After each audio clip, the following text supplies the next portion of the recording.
If you could spend a moment with some remarkable people and discover what their life sounds like, what would you ask? Welcome to Are We On Air? An audio encounter. I'm Arman, and each episode will feature one conversation with an inspiring friend of mine who will share with us the soundtrack to their life.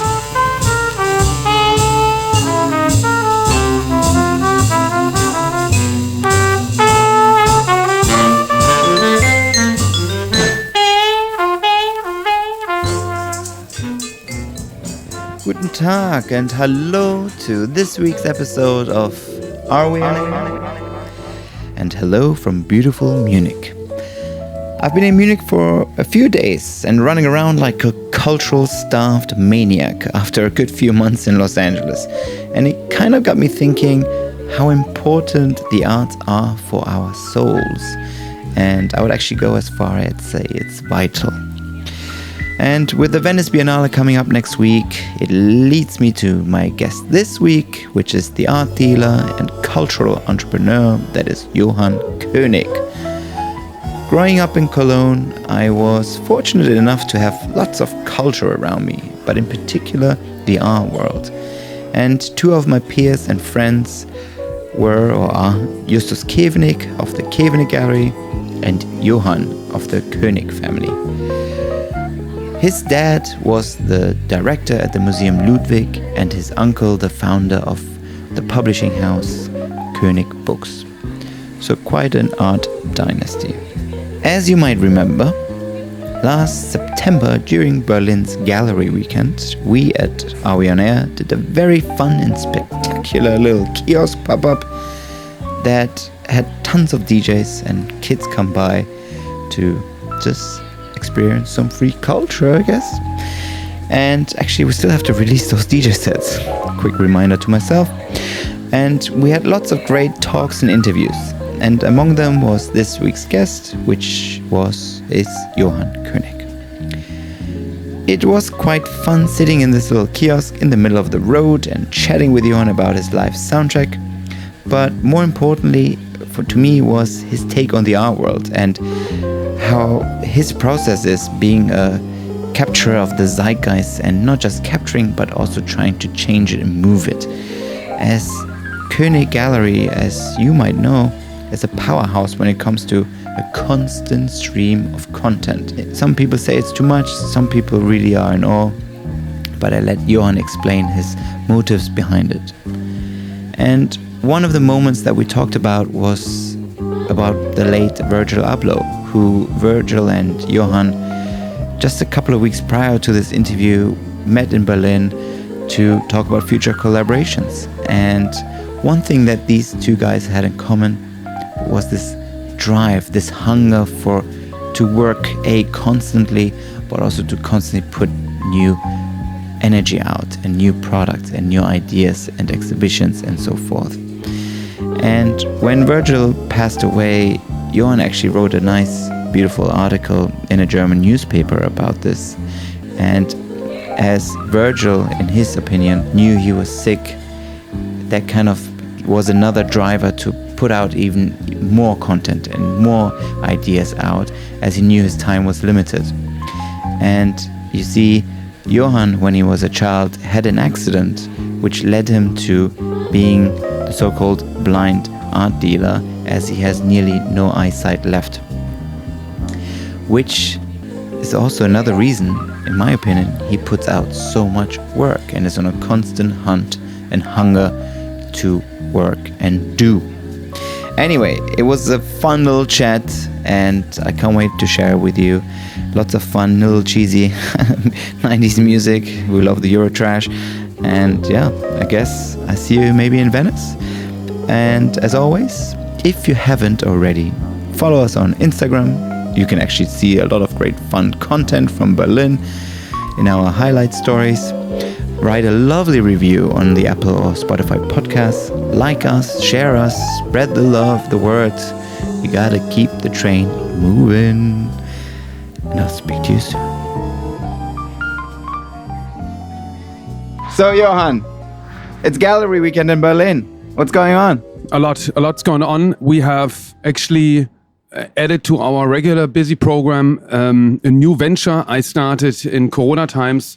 We call MISA, which stands for Messe in St. Agnes, and is a primary and secondary art market.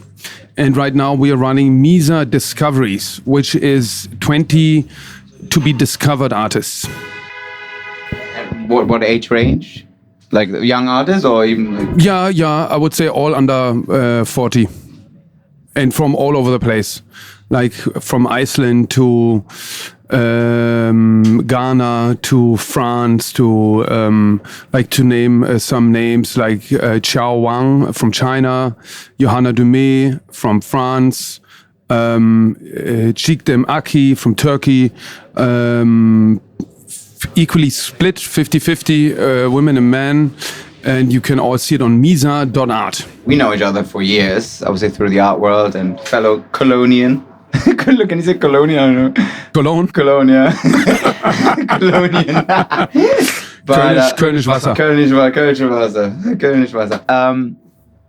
But, and you obviously grew up in a very big art family, König family, and then you launched your own gallery, König Gallery. Obviously became like one of the main faces of Berlin and Berlin art world. First of all, congratulations to that. Thank you. You're obviously hustling and bustling and your face is everywhere. And but what's your process? How do you, when you see art, when you see a young artist, like for instance for the new platform, what catches your eye literally where you're like, this is something of interest to me, I want to work with this artist? I'm more interested in the overall system of the art world. So it might sound obvious that it worked out like this. So, but a little shorter than 20 years ago, I started my gallery. But it was anything but clear that this would be a success story because I hardly could see anything when I started the gallery, which was actually the reason why I started the gallery, because it was the only possibility I had to work with artists and be somehow of an independent curator or project realizer, because no one would have given me a job anyway, you know, because I couldn't even make book a plane ticket or something like this. So, but what I got was a feedback from artists. My father was a dean at Städelschule, and then he left to run the museum Ludwig in Cologne. And then there was this like gap or relationship I had with students at the Städelschule, and he was gone. I mean, he was of course omnipresent, but he was gone. And so I started to have dialogues with artists, and they asked me career advice and so on. Although all I knew was like from growing up in the art world, and I realized I wanted to work with artists. I couldn't be an artist myself. And then Did you try to become an artist? I didn't dare to. And it did not feel enough urgency to really try with such a, you know, like Uber curator father. I thought people wouldn't take me serious, and that was also my anxiety when opening the gallery, that people wouldn't take me serious. Not so much of failure, but of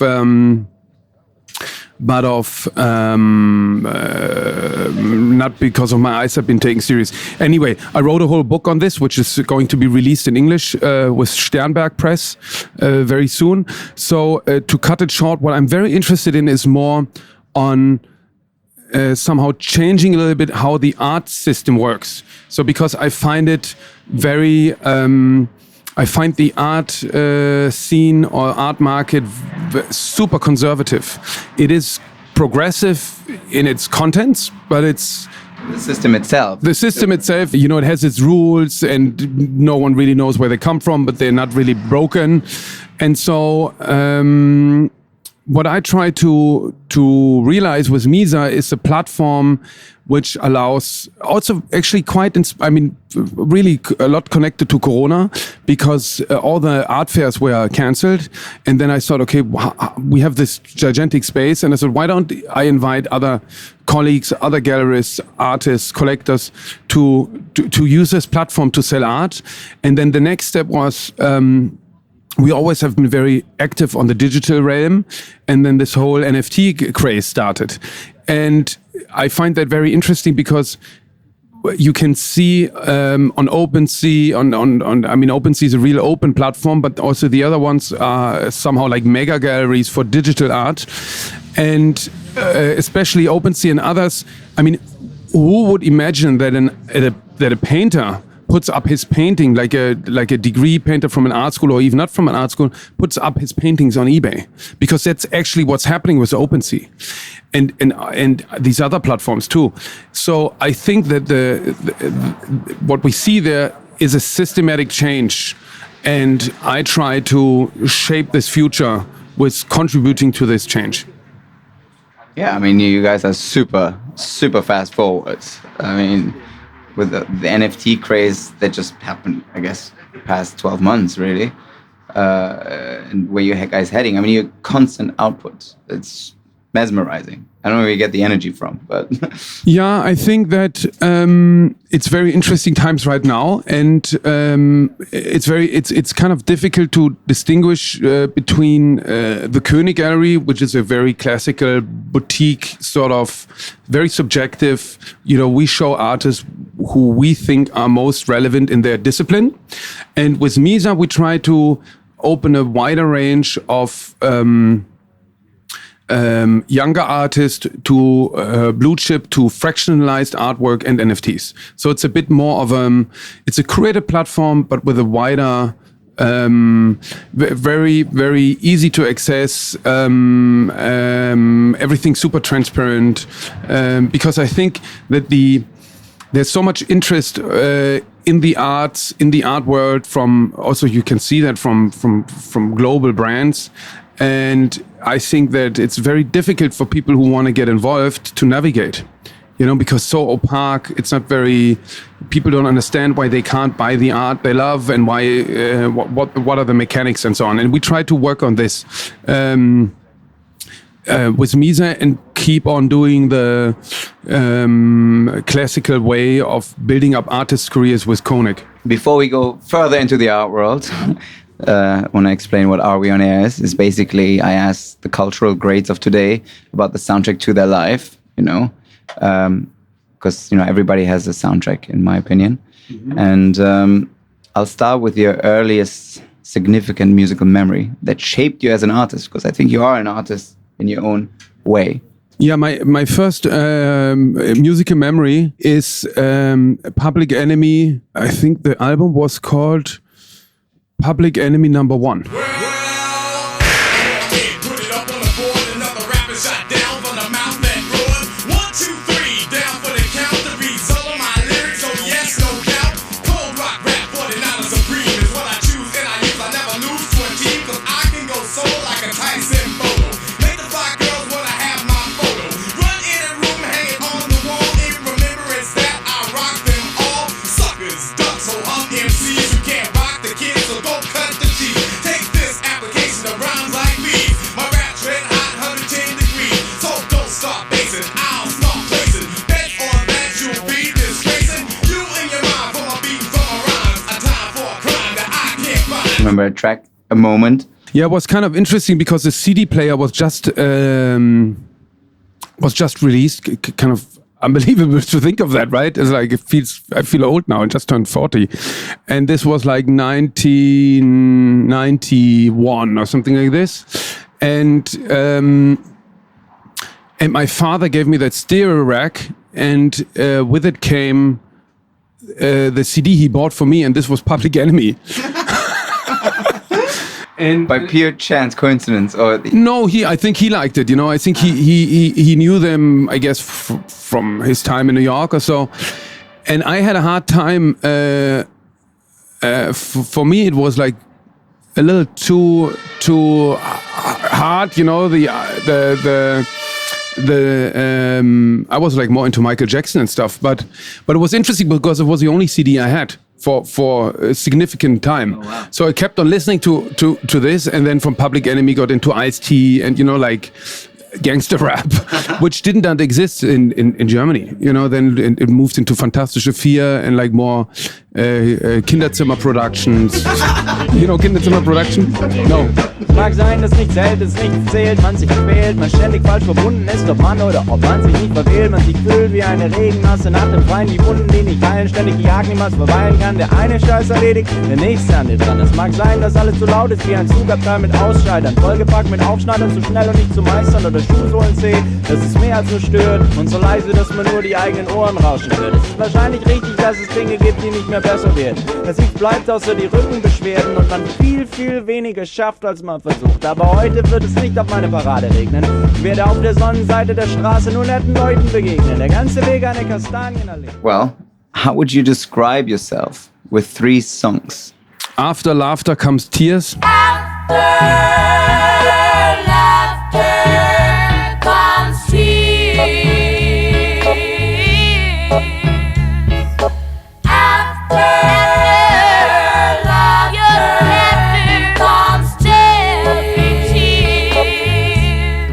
Nice. Why? I don't know, just from the top of my head. Mr. Vane. Give it up for the 90s. Exactly. But after laughter comes tears, Dennis Renee. What is it? Snap, right? Mr. Vane? I know what I want and I want it now.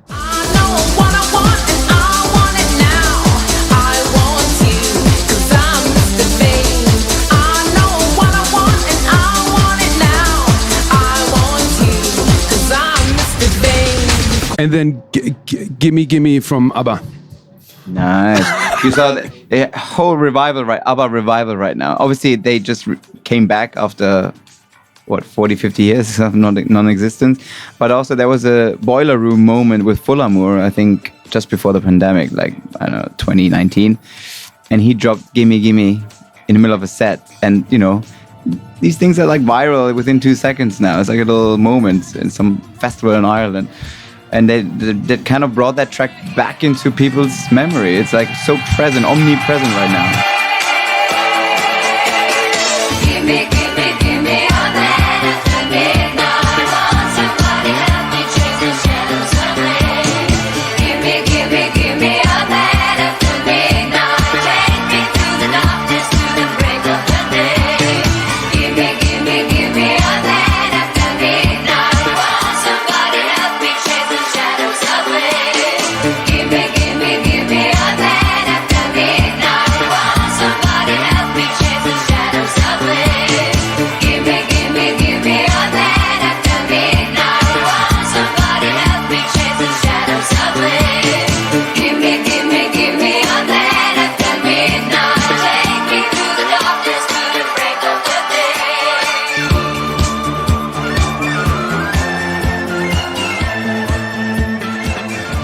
I must admit, I haven't managed yet to hear the new ABBA song. I listened to it for a second. I've been trying to get 1 or 2 of them on the podcast. So I've been trying hard. But when they announced that they're coming back, I knew it's going to be Mission Impossible now, because I'm sure everybody wants to speak to them. So. Yeah. No, I actually just celebrated my 40th birthday with Wolfram Amadeus DJ. He's playing tomorrow. Oh, cool. Here, yeah? Amazing. I'm gonna come by. Give it up for Wolfram, everybody!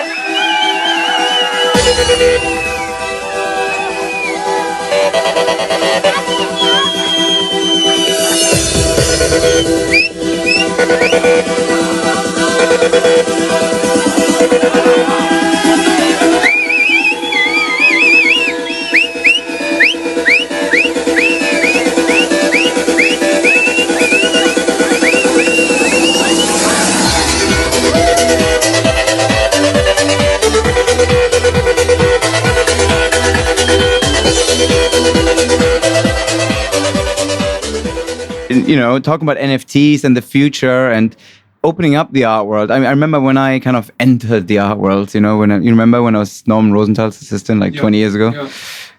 You know, a kid from Cologne, suddenly in London. And I remember asking a friend when we were at the RA looking at some artworks. And I asked him, like very naively, but also with young, bright eyes, how do you look at a painting? What are you looking for? Is it the size? Is it the color? Is it the texture? How do you define if it's a good piece of art or not? And he couldn't give me a clear answer, because it's very hard to, I think now, even with 20 years on, I think it's very hard to define something like this. And I think it's a very visceral experience in general. But I'd like to understand from your point of view, how do you digest art? I mean, when it comes to music, for instance, when people ask me, I'm like, it's just hours, days, months, years of just exposing myself to all kinds of music in order to be able to understand and filter as well. Is this the same approach when it comes to art?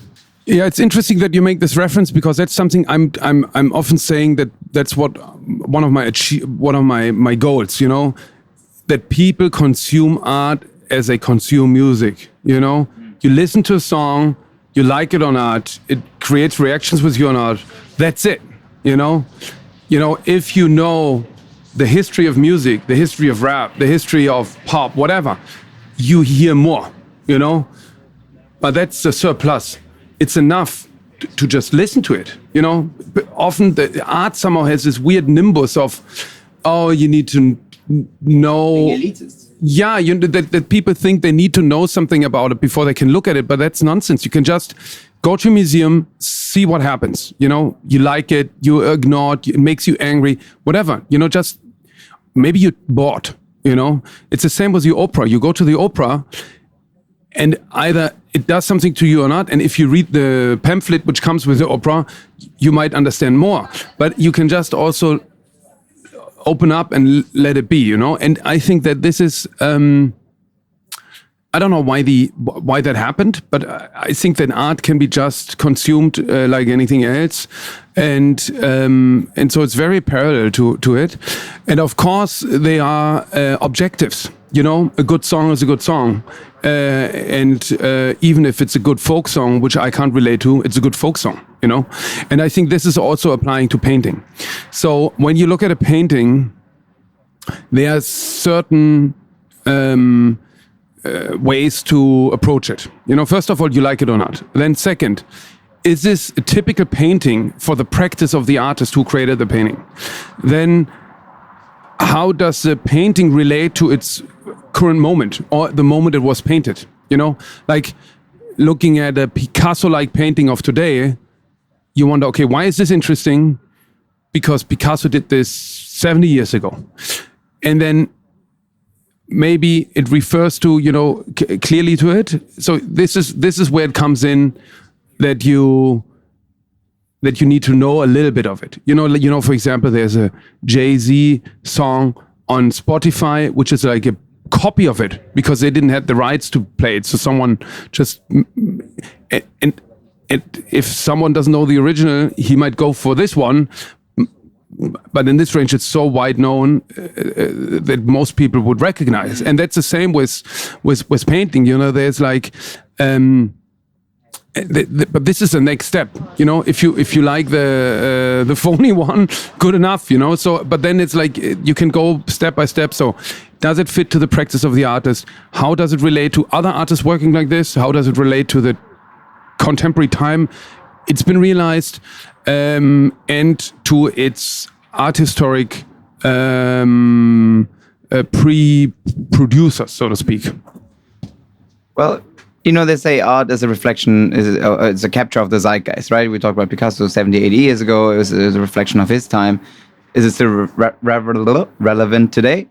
Is another question. But when I have this conversation with artists from different periods, like we were talking about downtown New York City, late 70s, early 80s, art or artists, it came out of this like petri dish of culture, this pressure cooker, you know, and something comes out of it. Or being at Cologne, we talked about Cologne, there was a thriving art scene. Or being at London at different periods, or even Paris 150 years ago. It's you know, there's just so much creativity in this little nucleus that something comes out and it becomes a reflection of that period, of that time, of that place. Now, with looking at today and the NFTs and everything, is that still relevant? Do you still need to have this cultural exchange with fellows and like-minded people of your age and of your hood, so to say? Or is it, you know what, after pandemic, we're all so digitally aware and we are digital nomads, and I can do my art from my laptop now and I still have the same output. So first of all, I think you need to. It's always easier to when you're looking at the art history or music history. You know, it's like one thing to look back into Cologne in the 80s, or look back to Berlin in the 20s, from 50 years from now. And in terms of, you know, thinking of Paris in the 30s or Cologne in the 80s or today, I think we always have these peer groups and common interests, and the only thing is today, the internet, social media allows us to grow up in some nowhere town in nowhere land in south of Germany, but still be connected to like-minded people who have a common interest in whatsoever niche. And I think that this is a great potential for developing creativity and finding like-minded people who are interested in common grounds. So I think this still exists today, the scenes and the discourse, and it's just widespread out, which I think is a great thing. You know, because in the recent history, people move to Berlin or New York, you know, to big metropoles and hubs to find this exchange. But and also when you think of, I don't know, people with like certain sexual orientations, you know, when they come from a small town, you might be alienated, you know, and now I think it's great that it's so much easier to connect and to be somehow in a community, even though maybe you're remote. Still human relations. Talking about Cologne and Berlin today, if you, after 20 years being here, was there like a moment in music or nightlife that for you really stood out? I mean, we had our crazy king size nights, of course, but is there like a song that you connect with the city, like something that stays with you forever? Oh, actually, the other ones all came from top of my head. You know, of course, David Hasselhoff, I'm looking for freedom. I've been looking for freedom. I've been looking so long. I've been looking for freedom. Still the search goes on. I don't think you saw him live here, though. No, I didn't. But I saw him. I met him live. I had breakfast at Hotel de Rome, and he was on the neighbor table. Actually, it's interesting because it's not so much connected to actual songs. You know, I remember, for example, a spectacular party we co-hosted with the Berghain. We sold them a giant Norbert Bisky painting a couple of years ago. And there was a super interesting experience because so they bought this painting as a permanent installation for Berghain, and then we agreed on making a party together, celebrating this acquisition. So König Gallery and Berghain, and that's kind of a very unusual thing for them because usually they don't. I mean, in the end, we're a corporate company, you know. So we did this corporate event. I mean, a gallery is not a, you know, it's not so corporate, but so, and then in the planning process of it, it was super interesting because they were sort of scared that our clients would scare their clients, you know, and which is funny because whoever been there, they are, you know, sometimes you see kind of like scary guys, you know, in leather and stuff. And then we had like more collector's daughters with pearl earrings, you know, and Louis Vuitton bags. And of course, it doesn't really fit to their. And then we orchestrated this amazing evening, which started more normal and then turned into a typical Berghain night, you know. And these kind of things, you may remember.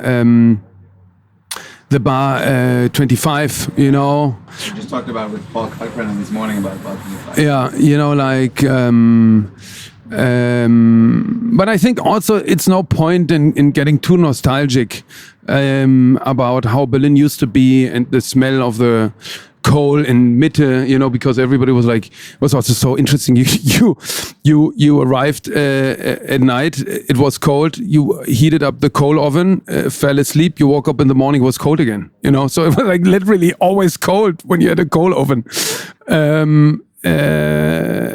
And I do like that the city changed. I see its problems. I see problems of gentrification and so on. But still, remember, I don't know, 15 years ago, there was no Grill Royal, and there was like no, of course, there were other restaurants, but not for this certain scene, People who travel and, with a certain cultural background, or at least level of culture, I guess. Yeah, and I think it's Berlin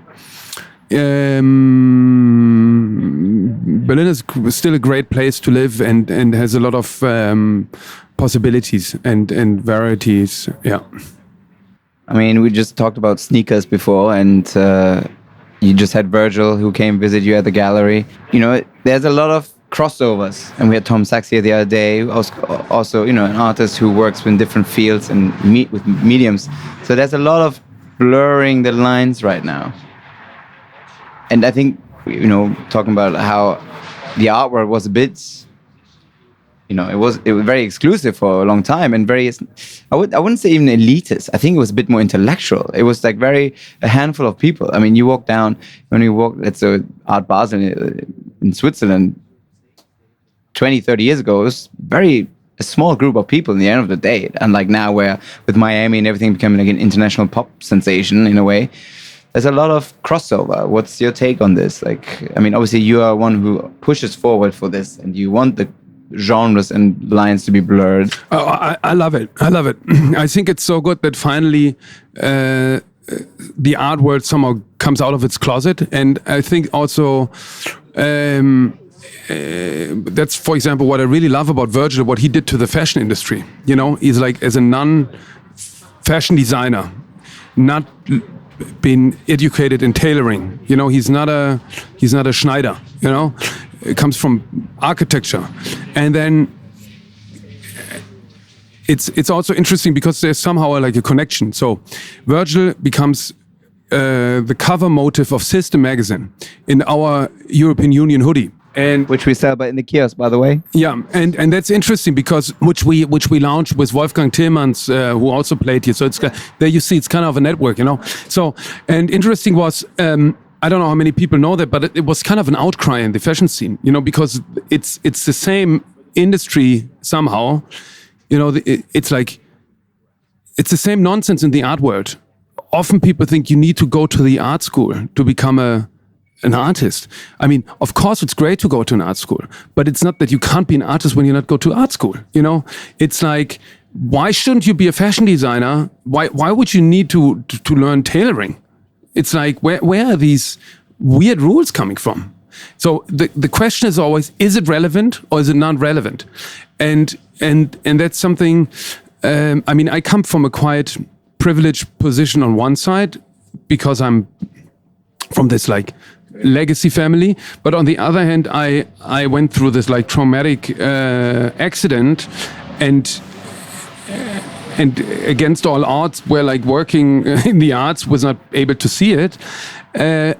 So I really like this idea of doubting how things work, because it's like, who says you need to go to the music academy to become a musician? It's like all these, and this is something. Yeah, it's like one flat system now, and I do like that. I really do like that. Talking about your eyesight, did your eyesight affect the way you work with certain artists? I see at the booths at the fairs a lot of objects. I love your. I remember some of the booths were very minimalistic and like a stick just against the wall, basically, like very tangible pieces. Does that come because of your eyesight, or is it just like pure? It's always very difficult to answer, because I only have this one eyesight. So it's like How do I look in these shades? So I think, but I do love material. I love how things are executed. And yesterday we had this small conversation at the gallery with Daniel Asham, who has a show up now. And By the way, I'm trying to get Daniel for a while on the show. Daniel, what's going on, baby? man? Let's go. You're so good in explaining. It's interesting, because I had this traumatic experience when I was 12, and Daniel also. They lost their house in a how you call it when like this blast comes. Tornado, yeah. And then also he has an eye condition. He only sees black and white. Oh, he's colorblind. Yeah. That's why his pieces are just white. Exactly. Yeah. So and he referred to there was a portrait of me in the New York Times, and they picked out the sentence saying, I do not select artworks, I do select artists. What I meant with this is like, with a gallery, when I work with an artist, I don't like this idea of categorizing in mediums. As a painter should do paintings, that's it. I love it's more the conceptual approach to things, and then it starts with an idea and then it evolves, and that's what I really like. And this is what I meant with this. Often it's misunderstood in a different case, but it's more like you start a relationship, you trust this, and then you support whatever comes out of this. So that's why it also didn't really matter so much what I could see or not, because I let myself guided by the artists. If you could choose one track that defines König Gallery, what song would that be? Hyper by Scooter. I mean, these things really come just from the top of my head, but often... Hyper!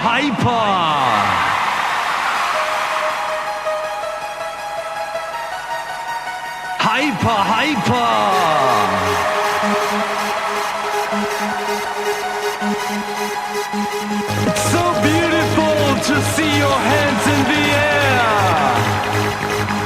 Put your hands in the air. Come on. This is Scooter. We want to say a big shout to UX and to all ravens in the world. And to Westman, Marisha, Stevie Mason, the Mystic Man, DJ Dick, Carl Cox, the Hooligan, Cosmic, Kid Paul, Dark. No, I don't know Hyper. You thought about the song choices. No, 100%. I swear I didn't. I know, you clearly not. Oh, no, clearly not. Exactly. That was so funny. I was in Deutschlandfunk, and then they asked me a song. Actually, this one they asked me to pre-consider, and then I asked for, the Spring Breakers song by what's her name? Britney Spears. Because of Free Britney. No, it was pre Free Britney. The Spring Breakers movie by what's his name? He's an artist too. Yeah. They came out like 2 years ago or something. I think even longer ago. What's his name? It has also this actor who's an artist too. James Franco. Exactly, and he sits down on the piano and plays this like super cheesy. That's it. That's the gallery song. There you go. I really want to listen to that song now. Notice me, take my hand. Why are we strangers when our love was strong? Why carry on without me? Every time I try to fly, I fall without my wings. I feel so small. I guess I need you, baby. And every time I see you in my dreams, I see your face. It's haunting me. I guess I need you, baby. How important is silence and solitude to creativity? Silence and solitude. It's funny, I just ordered a sauna and I'm like always on my phone. And I noticed I really do like to go to the sauna, and I think the reason is because it's like telephone free, yeah. And then it's like I had to check on, you can order it with all these like specific, what light and so on. And then there was a possibility to have loudspeakers in the sauna, and I said, sure, I can listen to podcasts, and I said, no, this should be the only place where there's no sound. Silencio. Yeah, exactly. I love it. What have you recently discovered in music, art, or film? Actually, let's take art out because that's too easy for you and probably too much of work. In music or film that caught your attention? With music, I can. It's interesting how immediate it can change your mood swings. Like that you. How it is an influence on your cognitive approach to things, and that's something I lately sort of used a lot, to exactly, to change my mental state, and that's amazing how well that works. And surprisingly, it's rather new to me. And then I noticed how much I miss dancing in the Corona times. Well, you should have come. We had a little rave here the other day, outdoors. Why not? Do you guys throw parties at the gallery, like a proper like rave? Or to Usually, yes, of course, yeah. Not as often as we used to, but still. I mean, now there was a break, but we're looking. I'm thinking about celebrating the 20-year anniversary of the gallery. Usually, I don't like anniversaries, but when is it? It's in May. In May next year. I'll play. Yeah, good deal. Yeah. What's your go-to heartbreak or falling in love song? Heartbreak or falling in love song is the remix of it was somehow an Instagram meme. It's like this move and then this. You know what I'm talking about? Oh, out of the car? No, that's it's Friday night. No, I mean another one. I mean, it's called. She's like the biggest star, and I'm so bad with names. She's like superstar, and then they did a remix of it, and it's like a love. It's called Love Story. The song is called Love Story by. No idea. Yeah, 100%. It's this funny move they make. It's like as if they put a ring out. Let me check. 100%. You know it. Her name is, but it's a remix. Let me see. Here, Love Story by. It's probably here. Her name is. Doesn't. That's Nico. That's a remix. Never heard of her before. She's like U.S. biggest singer. Wait.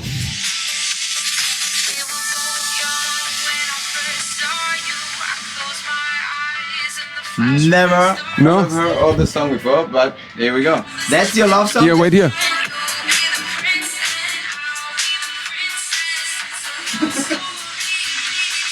And then they do this.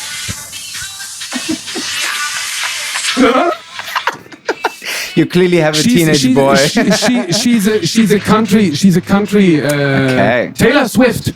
Oh, Taylor Swift. Yeah, it's okay. a Taylor Swift remix. It's funny. I think when I talk about music, it's like when I hear people talk about art, like I like Cars, I like Cars, I like Banksy, I like I like Money. What's his name? The guy with the Monopoly guy. Monopoly. I like Monopoly. It's like, oh man, what a douche.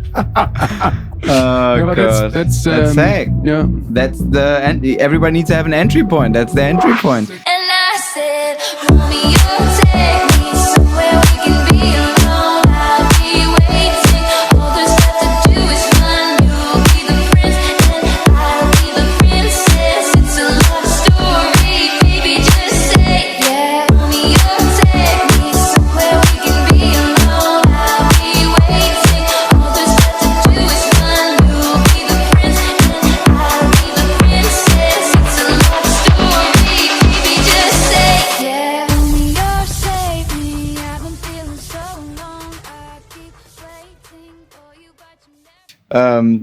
people listen to EDM, but maybe it takes them through a journey and they end up knowing where house and techno came from. Maybe that's the way it goes. No, come on. I grew up in Frankfurt. Yeah, I know. Shout out to Sven, Exactly. who's also going to be part of this season. And Mark Spoon. Rest in peace. Marks and Spoon, yeah. Fuck. What's the sexiest song? The sexiest song. I would think this, what's his name? Where they all, this music clip with all the models. Really? That's your reference? A music clip with all the models? Jiggle, what's his name? I'm so bad with with names. Pharrell and... Exactly. what's his name? Robin Thicke. Robin Thicke, I was looking for. That's the sexiest for you? Just top of my mind.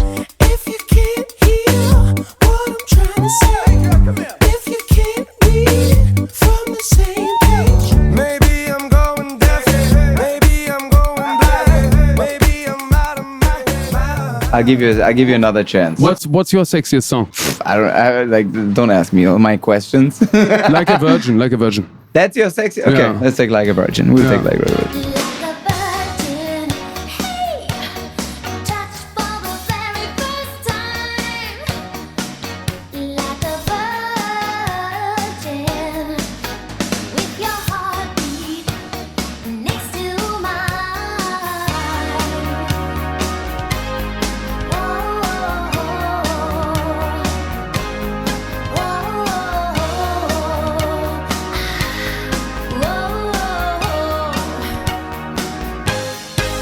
You're so fine, and you're mine. I'll be yours till the end of time, 'cause you make me feel. Well, Johann, to wrap up our little chat, if your life would be a movie, what song would play in the end credits? Ultralight Beam by Kanye West. Let's do that. Deliver us serenity, deliver us peace, deliver us love, yeah. We know we need it.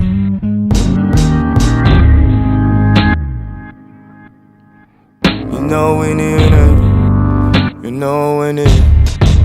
That's why we need you now. Oh, yeah. Pray for Paris, pray for the parents. This is a God dream. This is a God dream, this is a God dream.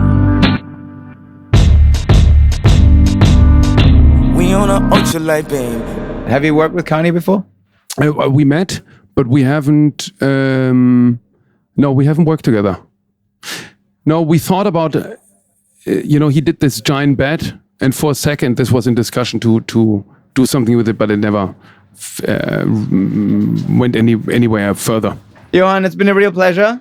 Arman, always nice to see you. Always. Last time I saw you was after hours at the chateau. I guess you don't invite me to DJ here, huh? You want to come? Play tonight. Play tomorrow. Before Wolfram tomorrow. You can come. I play with Wolfram. Yeah, you play with Wolfram. I invited you to come to play. We did the After interview. my music wishes, yeah, still. Yeah, just don't play your song choices.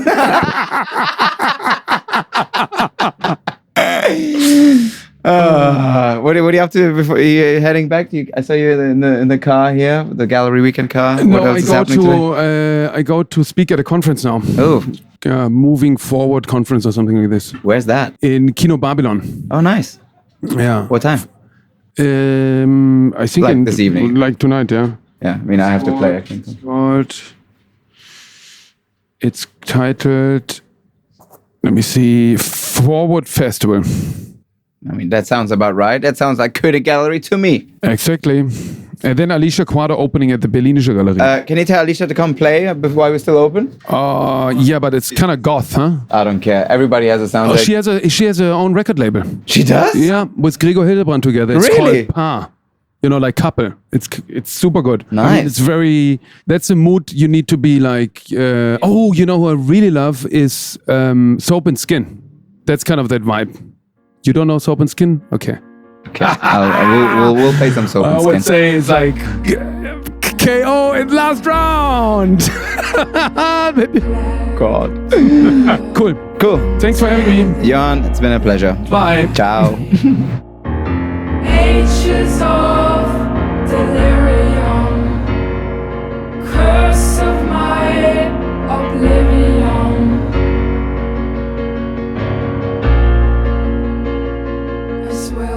without a scar to the end of time. A shell without a star at the end of time.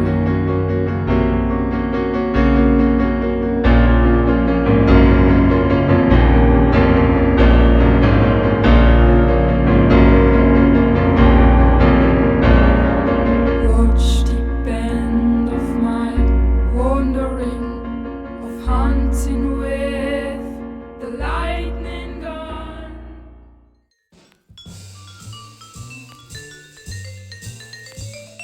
Thank you for tuning in this week. If you want to listen to the full playlist, visit areonair.com or our Spotify channel. You can also find us on Instagram and on YouTube at areonair. And a big thank you to my wonderful team at Studio Neu. I'm Arman, and I'll speak to you soon.